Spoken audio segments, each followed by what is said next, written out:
Hey guys, and welcome to another video. Today I have one HP Envy dv6 laptop here.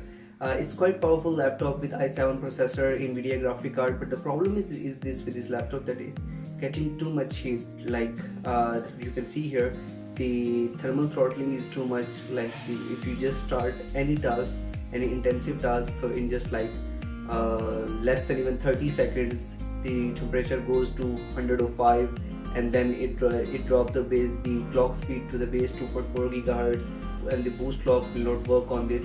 So we have three targets. To fix this laptop, open it and clean it. Then we will also modify the heatsink all the stuff, and third we will apply the liquid metal on this. So let's see that how much we can drop the temperature on this. So let's work on it.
So you can see here in the beginning, the time we start in less than 30 seconds, the time we run the test.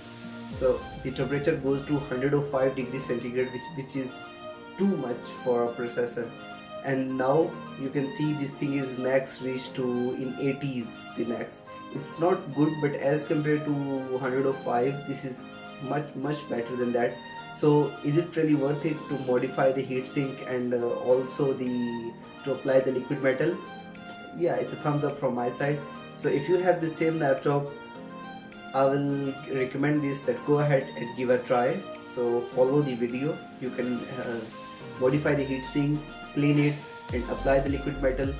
So to like 25 degrees temperature difference, it's really worth, I think so.